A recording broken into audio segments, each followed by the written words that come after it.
Good afternoon, ladies and gentlemen. My name is Michael Foley, and I'm here to talk to you about avoiding student debt. Has anybody ever wondered what happens to all of those college graduates after they finish school? A lot of them end up saddled in debt. And according to the Chicago bankruptcy attorneys, there's been a 20% increase in the number of college graduates that have filed for bankruptcy.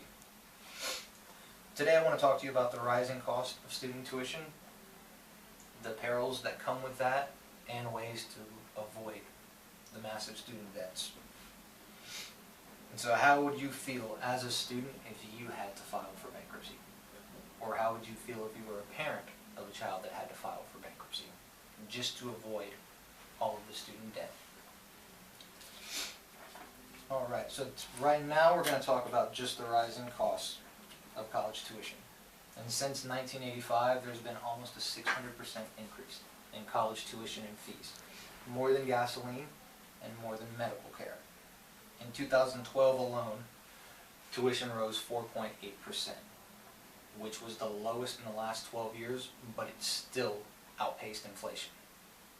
So everything's going up, but college tuition is going up at an alarming rate. Couple that with the fact that students have to buy textbooks for all of their classes. And a lot of the times, those professors have their own textbooks that they require students to use. It's not just a general one, it's the newest, latest, and greatest. And a lot of times that's very expensive.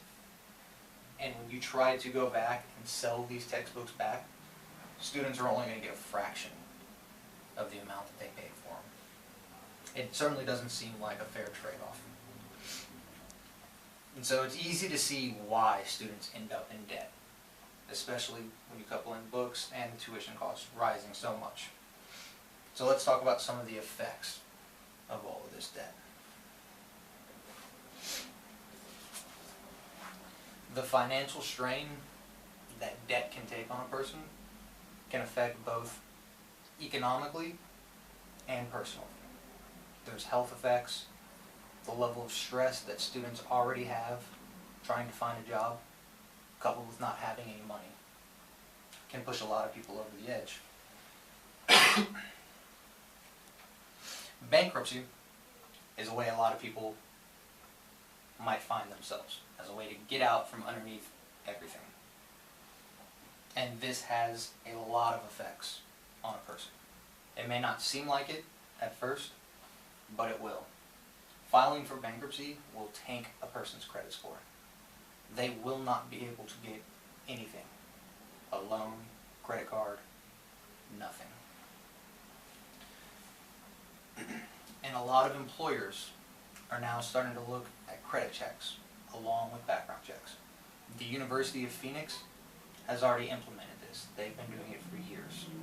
Wells Fargo, starting January 1st, 2014, will also be looking into a prospective employee's credit score along with a background check. And so do you really want to have a bankruptcy on your record? It could show an employee anything from the fact that maybe you're not financially savvy, that you don't have all of your stuff together very well. And so let's talk about some of the ways that you can avoid this massive debt.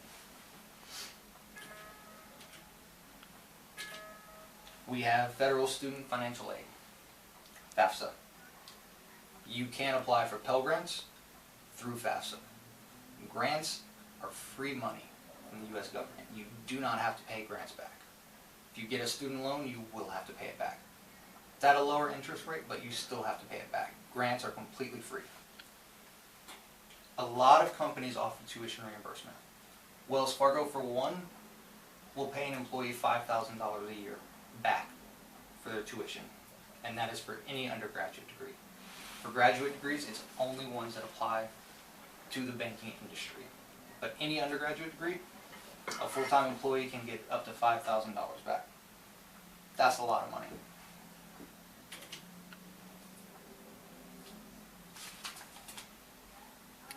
And so nobody ever said it was going to be easy to pay your way through school. A lot of times you have a 40-hour-a-week job, you're taking 3 or 4 classes at a time. It's going to take a while. But that's okay, because you're going to be able to get through it, and you're not going to have all the problems that other students do when they're riddled with debt. Nobody wants to be living at home with mom or dad when they're 30 years old. Don't be that person. Thank you.